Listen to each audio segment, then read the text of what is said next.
తెలుగు రాష్ట్రాల్లో 450కి పైగా రోబోటిక్ సర్జరీలు సక్సెస్ఫుల్ గా చేసిన ఘనత మణిపాల్ హాస్పిటల్దే.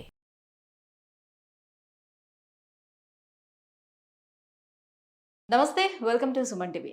ఈ మధ్య కాలంలో మనం చూసుకుంటే చిన్న పిల్లలు అంటే నెలల పిల్లల దగ్గర నుంచి పండు ముసలి వాళ్ళ వరకు ప్రతి ఒక్కరి చేతిలో మొబైల్ ఫోన్ లేకుండా వాళ్ళ లైఫ్ అనేది అసలు గడవటం లేదు, ముందుకు సాగటం లేదని చెప్పుకోవచ్చు.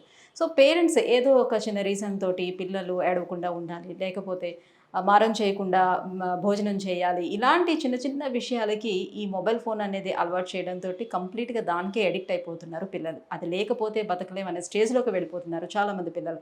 దీనివల్ల మానసికపరమైనటువంటి ఎన్నో ఇష్యూస్ని ఎదుర్కోవాల్సిన సమస్య ఏర్పడుతూ ఉంది. సో వీటి నుంచి బయటపడే మార్గాలు ఏమిటి?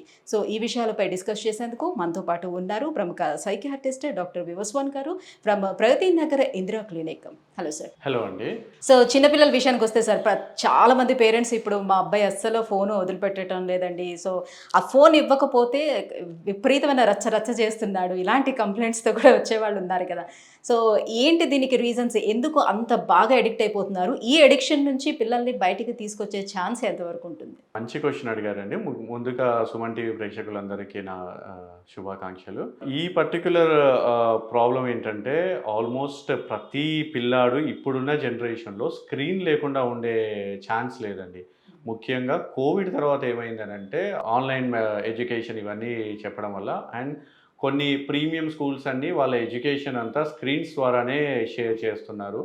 మెటీరియల్ ఏదైనా కూడా మీరు ఫోన్లో మేము పంపిస్తాము, మీరు ఫోన్లోనే హోంవర్క్ చేసేయండి, మీరు ఫోన్లోనే ఆన్సర్స్ చేసేయండి అని అలా మొత్తం అంతా మనకి స్క్రీన్ని మన లైఫ్లో ఒక భాగంగా చేశారు. అది కూడా ఈ పర్టికులర్ జనరేషన్ పిల్లలకి అది చాలా అవసరం అయిపోయింది. అది లేకుండా వాళ్ళు ఒకవేళ కనుక అది లేకుండా జీవిస్తే వాళ్ళు ఏదో ఆది మానవుల్లాగా వాళ్ళ పాత జనరేషన్ వాళ్ళలాగా చూసే పరిస్థితికి వచ్చేసింది.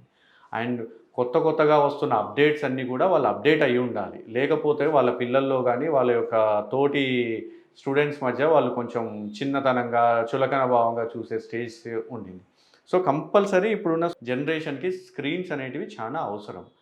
కానీ దేనికైనా ఒక లిమిట్ ఉండాలి. లిమిట్ లేకపోతే ఏదైనా మనకి ఇబ్బంది చేస్తుంటుంది. అది కూడా ముఖ్యంగా చిన్నపిల్లల్లో. ఎందుకనంటే ఆల్మోస్ట్ నా దగ్గరికి తీసుకొచ్చే ఎవరైతే పిల్లలు వాళ్ళ తల్లిదండ్రుల్లో వాళ్ళ పిల్లల్ని తీసుకొచ్చే ప్రతి దగ్గర మేజర్ కంప్లైంట్ మావోడు స్క్రీన్ లేకుండా ఉండలేడు.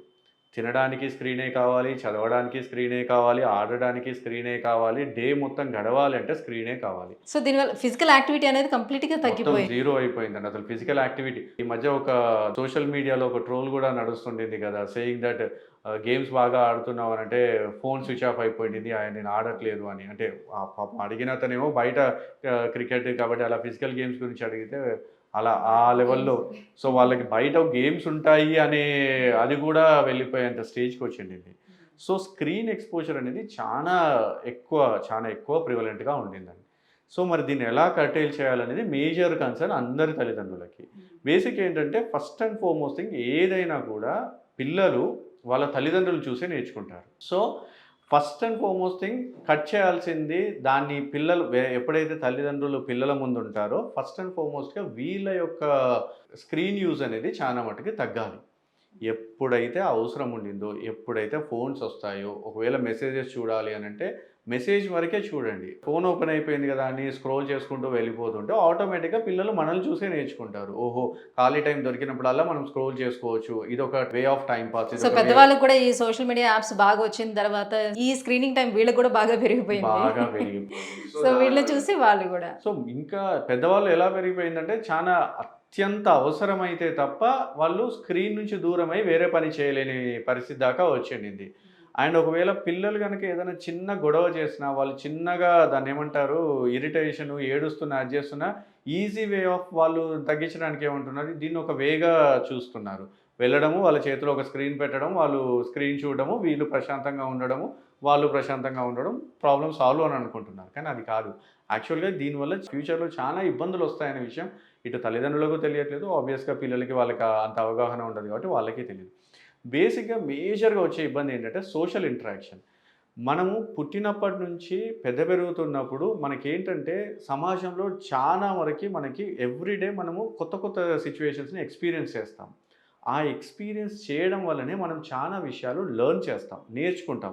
ఓహో! ఈ సిట్యుయేషన్‌లో ఇలా బిహేవ్ చేయాలి. ఈ సిట్యుయేషన్‌కి ఇలా ఇది ఆన్సరు.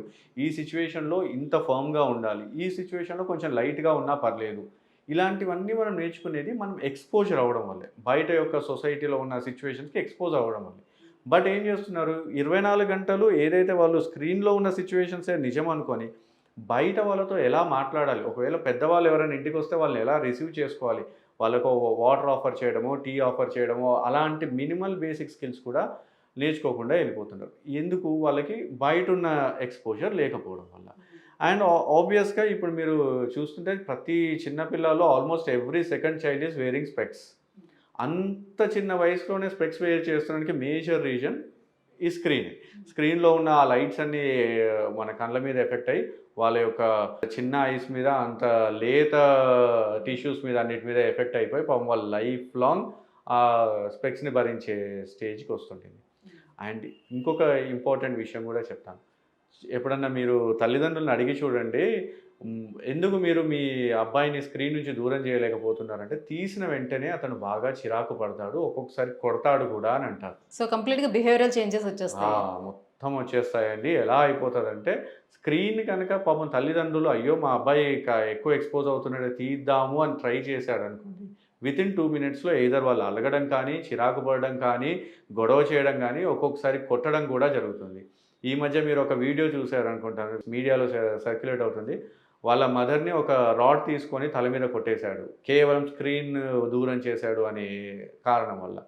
సో, అంత లెవెల్ వరకు కూడా పిల్లల యొక్క బిహేవియరల్ చేంజెస్ వెళ్తాయి. అండ్ కొంతమంది అంత చిన్న వయసులోనే డిప్రెషన్‌లోకెళ్ళడము, స్ట్రెస్‌లోకెళ్ళడము, యాంగ్జైటీలోకెళ్ళడము, ఆ స్క్రీన్ నాకు దూరం చేయడం వల్ల నేను గేమ్ సరిగ్గా ఆడలేకపోతున్నాను. ఆ గేమ్స్‌లో ఎక్కువగా వీళ్ళేం చేస్తున్నారు, క్రుయల్టీ గేమ్స్‌ని ఎక్కువగా గన్స్‌తో షూట్ చేసుకోవడము, ఎదుటి వాళ్ళని ఎలా కిల్ చేయాలి, ఎదుటి వాళ్ళని గెలవడానికి ఆ క్రిమినల్ మైండ్ అంతా ఎలా ప్లాన్ చేసుకోవాలి, అవన్నీ కూడా ఆ క్రుయల్టీ బిహేవియర్, ఆ వయలెన్స్ బిహేవియర్ అంతా కూడా ఆ గేమ్స్ ద్వారా వాళ్ళు లెర్న్ చేస్తున్నారు. అది వాళ్ళ పేరెంట్స్ మీద గానీ, దగ్గరలో ఉన్న రిలేటివ్స్ మీద, సిబ్లింగ్స్ మీద గానీ వాళ్ళు చూపెడుతున్నారు కూడా. సో, ఇవన్నీ దేనివల్ల వస్తున్నాయి? స్క్రీన్స్ వల్లనే వస్తున్నాయి.